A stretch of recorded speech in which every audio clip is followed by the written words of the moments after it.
imagine waking up with no alarm, no meetings, no place to be, but also with no purpose. Did you know that nearly 1 in 3 retirees battles depression? This is one of the symptoms of retirement syndrome, but it doesn't have to be your story or mine. Join me as we learn how to avoid pitfalls and embrace the adventure of our second act. Also, make sure to stay tuned for some great tips at the end. Hey everyone, welcome back to Second Act Warriors, where we face life's big transitions head on. Today we're talking about something that catches many by surprise, and that is retirement syndrome. Now you've worked hard, you saved all your life, and you've punched out for the last time.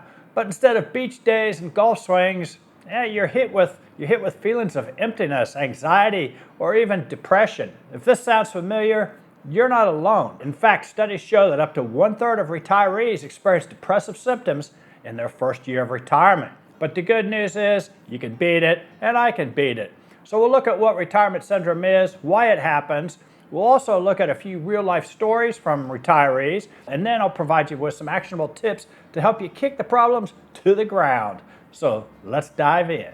Well, what exactly is retirement syndrome? It's not a formal medical diagnosis, but it is a real phenomenon described by experts. A link to the Ketz DeVry Institute is at the bottom of the blog and also on the website. Dr. Manfred Ketz DeVry calls it the CEO blues, describing the emotional struggle when high achievers let go of their careers. Think of it as the psychological flip side to retirement. The loss of structure, the loss of your work identity, and the social connections that you spent most of your life developing, those are all gone.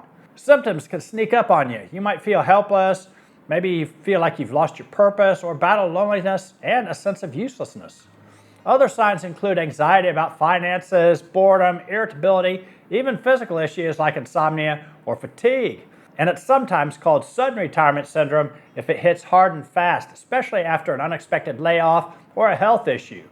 All of these things are more common than you think. They're much more common than I thought.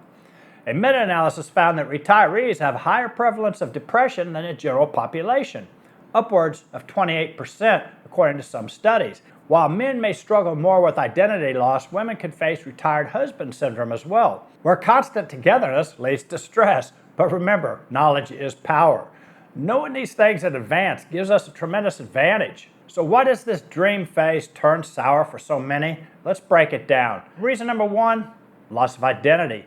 If your job defines you as a leader, teacher, surgeon, and engineer, retiring can feel like you've lost a piece of yourself, your main identity. You're suddenly not the surgeon up the street or the engineer, you're just retired.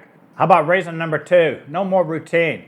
Work gave us structure, the meetings, the deadlines, the daily commutes, the morning stop at the coffee shop. Without these things filling our days, the days begin to blur together, leading to aimlessness and boredom. I often don't know what day of week it is because I've got nowhere to be. Number 3, social isolation. This is an easy one to grasp also. Colleagues were your daily crew. Retiring can cut those ties. And if your friends are still working, you're left feeling lonely. How about reason number 4, financial fears? Even if you're set, the shift from earning to spending can spark quite a bit of anxieties. Statistics show that 80% of older households are financially struggling or at risk. Add to that health worries, and retirees are 40% more likely than average to have a heart attack or a stroke in the first year of retirement. It's the perfect storm. Now, we've all heard the stories, old Bob who retired and then died, and we say, well, I'm not going to retire because I don't want to die, right? So we know the stories. How about number 5, relationship strains? More time at home can highlight marital issues and lead to retired husband syndrome, with symptoms like irritability or depression for the spouses. Now, some real-life examples. Hey, me, first off, I retired at 60, was bored, really not a whole lot to do. I was happy, but I was bored. I moved overseas for some adventure and soon found out that that's not enough. So I started a blog, I bought a motorcycle, and I do this so that I have something to do. Another story, I found Linda. She was a flight attendant, and she lost her job during COVID. She missed the thrill of travel, of meeting all the people. However, she joined a travel club and started a blog helping her reconnect, and now she's happier than ever. Lastly, I saw a post on Reddit. This fellow retired with $100,000 in his bank account, $2,000 about Social Security, and by the time he paid his Medicare and his supplemental program, he was down to below $2,000 a month. He was scared to death that he was going to die broke, but he found out that just fishing and reading, two of the things he enjoyed most, really don't cost a lot, and he didn't need millions for happiness. How do we overcome retirement syndrome? Tip number one, plan ahead. And I'm talking about emotional planning, not just financially planning. The tactical professor, Claude Werner, he once said to me during a conference, good plans are made in advance and acted on in a moment. Now, retirement can be as deadly as an intruder in your home, so plan well. The logic says, before retiring, imagine your days ahead. Join clubs, take some classes, be ready to build a new routine. Tip number two, create some structure, set a daily schedule, wake up at the same time, start exercising, join in a gym. All these types of things combat boredom and give you purpose. Tip number three, try finding a new purpose, volunteering, or maybe even pursue some part-time work. Studies show that volunteering boosts happiness in just about everyone. And tip number four, stay social. Rebuilding networks, whether that's with a part-time job, weekly lunch with friends, or joining some group that has a shared interest, studies show that becoming part of a group contributes to overall happiness. That may even be just a small group at your church. Tip number five, prioritize your health. Exercise, eat well, get checkups, and remember, walking a few miles a day can transform your life. You don't have to be the Incredible Hulk and you don't have to run ultras. So get up and just do something. Tip number six, address your finances head on.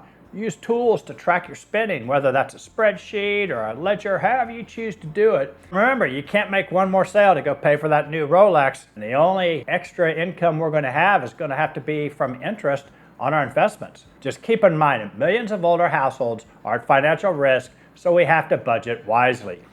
Tip number seven, strengthen family and spousal relationships. Communicating openly with your spouse and sharing activities of mutual interest, man, they reduce a lot of relationship strains. Start doing things together and living the adventure like you did when you were young. Tip number eight is important, and we shouldn't shy away from it. When I say seek help if needed, therapy or coaching works wonders. And we don't have to really think about this as therapy, but think back to when we were beginning careers. We sought mentors, we sought coaches, we had people give us tips and guide us through our growth. The same thing applies to retirement. Let's sum all this up. Retirement syndrome doesn't have to define your second act.